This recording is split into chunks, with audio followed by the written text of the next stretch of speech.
नाम का एक किसान था।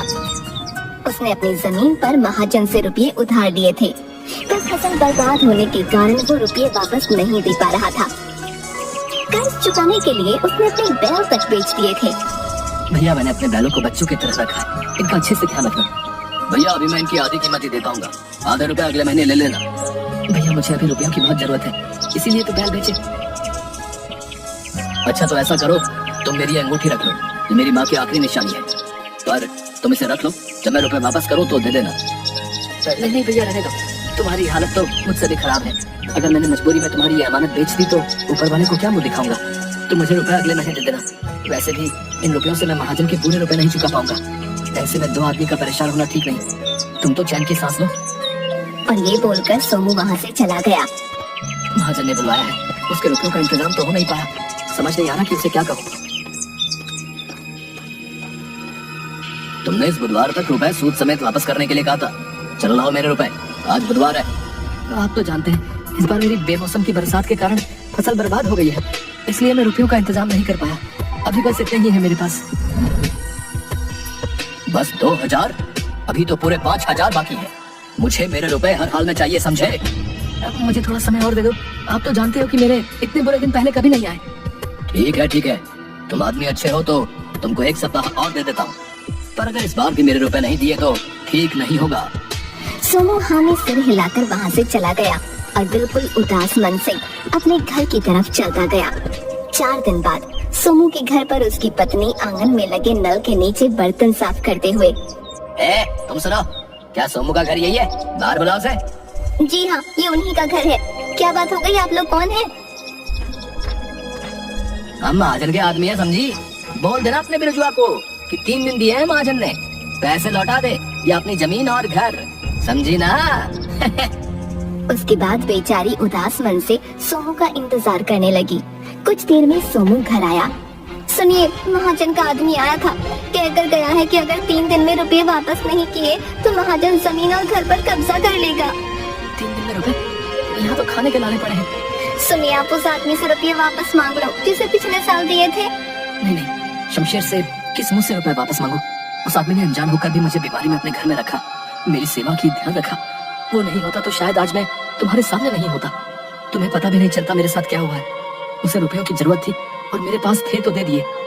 पर उसने खुद ही कहा था ना कि 1 साल बाद वापस देगा। आप अभी ले आइए, फिर जब आपके पास हो तो देखिए, एक बार मांगने में क्या हर्ज है। ठीक है, मैं कोशिश करता हूँ, पर अगर नहीं देगा तो जबरदस्ती नहीं करूँगा।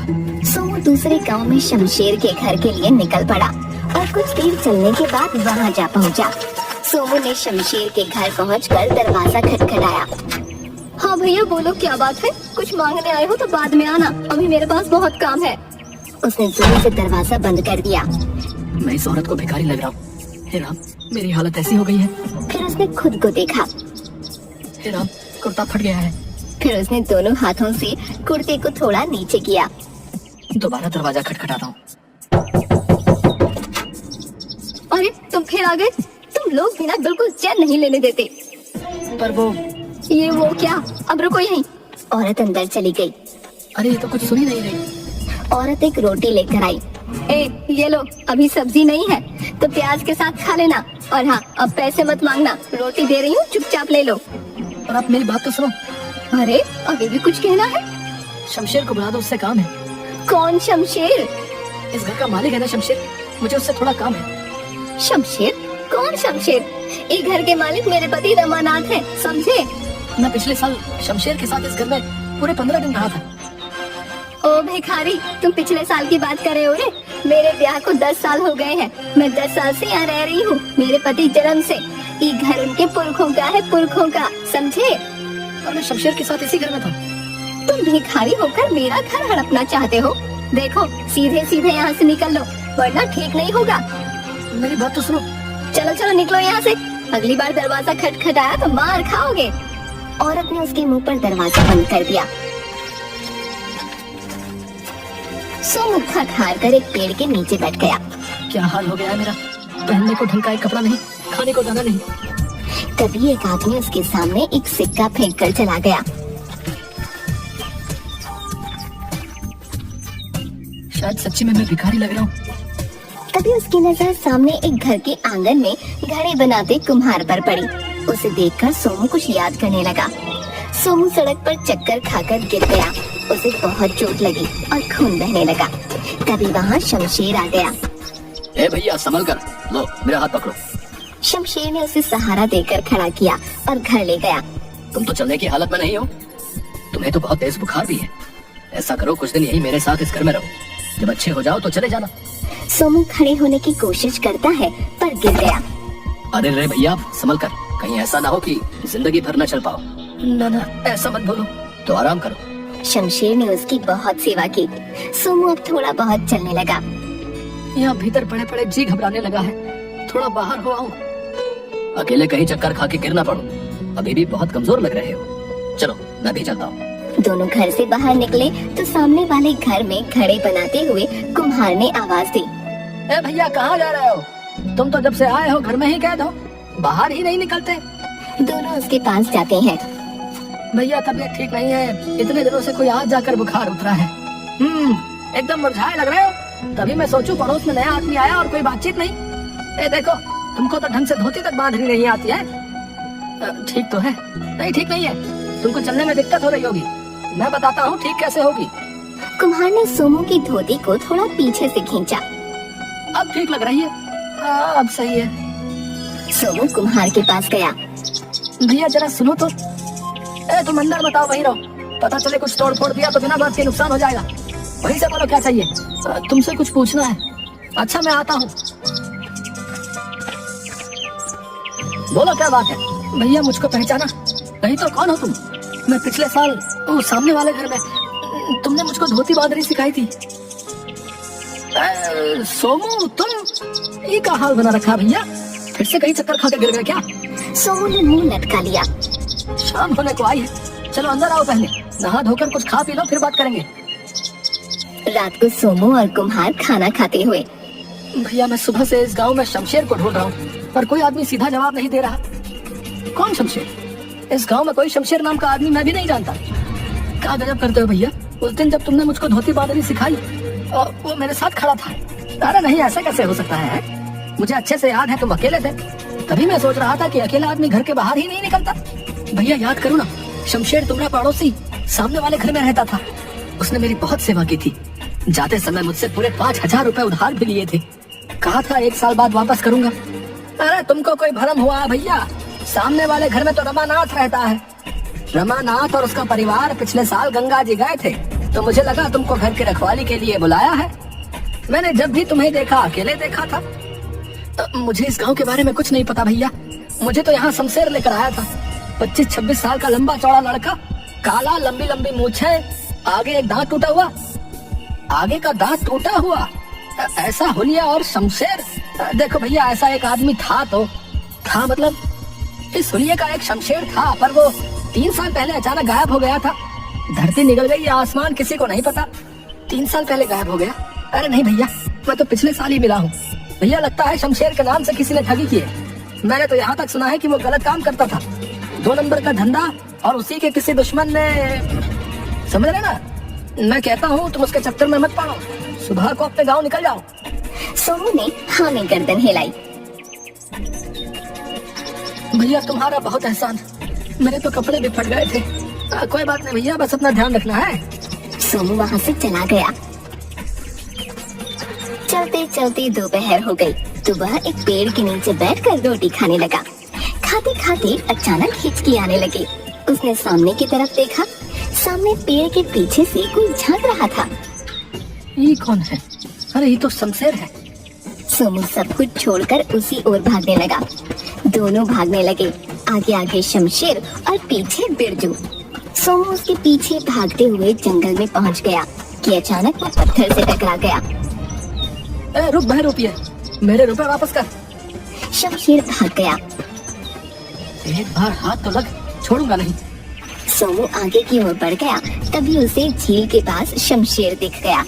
शमशेर उसे देखकर भागने लगा। सोमू उसके पीछे भागने लगा। आगे केवल एक दरवाजा लगा हुआ था। शमशेर उसके गोल गोल भागने लगा और सोमू भी। एक फालतू दरवाजा खड़ा कर दिया यहाँ। शमशेर दिखते ही उसने उसके पैरों की ओर डंडी फेंकी और शमशेर की धोती में फंस गई और शमशेर दरवाजे से टकरा गया। अब आया ऊँट हाथ में, रुपये सबको पागल बनाता है। उसने इधर उधर देखा, शमशेर कहीं नहीं दिखा। कहाँ गायब हो गया? अरे अभी तो दरवाजे से टकराया। अरे मेरे रुपए तो दे देता, मैं बेघर हो जाऊंगा। हाय, ये क्या हो रहा है मेरे साथ? तभी दरवाजा जोर से हिलने लगा और उसमें चिपका हुआ शमशेर दिखा और गायब हो गया। सोमू घबरा गया। ए भैया, मैंने तुम्हारी जान बचाई थी, आज तुम्हारी बारी है। इस दरवाजे को उठाकर नदी में बहा दो। क्यों? मैं सब बताऊंगा। पहले ये दरवाजे को पानी में बहाओ, वरना मैं मर जाऊंगा। कहीं मुझे कुछ, अगर शमशेर उस समय मेरा ध्यान नहीं रखता तो मैं पिछले साल ही मर गया होता। मेरे रुपयों से बड़ा इसका एहसान है। सोमू ने दरवाजे को हाथ लगाया और हटा लिया। ये दरवाजे में से कुछ चुभ रहा है। उसने फिर हिम्मत करके दरवाजे को उठाया और नदी में बहा दिया। जैसे ही दरवाजा नदी में डूबा, शमशेर सोमू के सामने प्रकट हो गया। ये क्या माजरा है? भैया, मैं तुमको सब बताता हूँ। पहले मैं बहुत लालची था। हमारे यहाँ एक बाबा जी आए थे। वो दरवाजे वाली जगह पर ध्यान लगा कर बैठे थे। ओ बाबा जी, मेरा एक काम कर दो। बोलो बेटा। वो रमानाथ आपको बहुत मानता है, उसे समझाओ कि अपना पुश्तैनी मकान मुझे बेच दे। बेटा, मैं सन्यासी हूँ, इन सांसारिक कामों में नहीं पड़ता। देखो बाबा, मुझे वो घर हर कीमत पर चाहिए। मैं उसके साथ जोर जबरदस्ती नहीं कर सकता, क्योंकि पूरा गांव उसके साथ है। वो आपका कहा नहीं टालता, तो ये काम आपको करना पड़ेगा। वरना क्या? जहाँ बैठे हो वहाँ से कभी उठ नहीं पाओगे। आप मुझे जानते नहीं हो। बेटा, तुम स्वार्थ में अंधे हो गए हो, सुधर जाओ। अरे मुझे सुधरने को कहता है? कहकर उसने बाबा को पकड़ना चाहा, परंतु बाबा ने एक फूंक मारी और शमशेर दरवाजे में परिवर्तित हो गया। अरे ये क्या हो गया? मेरा दम घुट रहा है। बाबा, बाबा, बाबा माफी, बाबा माफी। तुम्हारे पाप का घड़ा भर गया है। माफी इतनी आसानी से नहीं मिलती। माफ कर दो बाबा, माफ कर दो। ठीक है, आ जाओ बाहर। शमशेर दरवाजे से प्रकट हो गया। तुम श्रापित हो, अब से तुम अदृश्य हो, कोई तुम्हें देख नहीं पाएगा। बाबा कृपा करो, मुझे वापस पहले जैसा कर दो। मैं कभी कोई गलत काम नहीं करूंगा। तुम्हारी माफी का एक ही उपाय है। एक ऐसा आदमी जो इस गांव का ना हो, निर्बल हो, लेकिन दिल का सच्चा हो। यदि उसे तुम्हारी जरूरत होगी तो तुम केवल उसे दिखने लगोगे। तुम्हारे सच्चे मन से की गई सेवा से यदि वो स्वस्थ हो जाए और 1 साल बाद वो इस दरवाजे को उठाकर नदी में बहाए, तो तुम फिर से पहले जैसे हो जाओगे। ऐसा तो पहले कभी सुना नहीं। जब मैं तुम्हें देखने लगा तो मैं समझ गया कि तुम ही वो आदमी हो, पर मैं तब तुम्हें ये सब नहीं बता सकता था। इसलिए तुमसे रुपए उधार लिए कि तुम 1 साल बाद इसी बहाने वापस आ जाओ। तुम बहुत होशियार आदमी हो, गायब होकर वापस इस दुनिया में आ गए। शमशेर ने वहीं मिट्टी में गड्ढा खोदकर एक डिब्बा निकाला। ये लो तुम्हारे रुपए, जैसे दिए थे वैसे ही है। सूद मैं बाद में दे दूंगा। मना भैया, मेरा काम इन्हीं रुपयों से हो जाएगा। देखो, आज फिर तुमने मेरी मदद कर दी। तुम बहरूपिये नहीं हो। भैया, तुमने तो मेरी जिंदगी वापस की है। अब मैं भी तुम्हारी तरह सच्चा आदमी बनूंगा।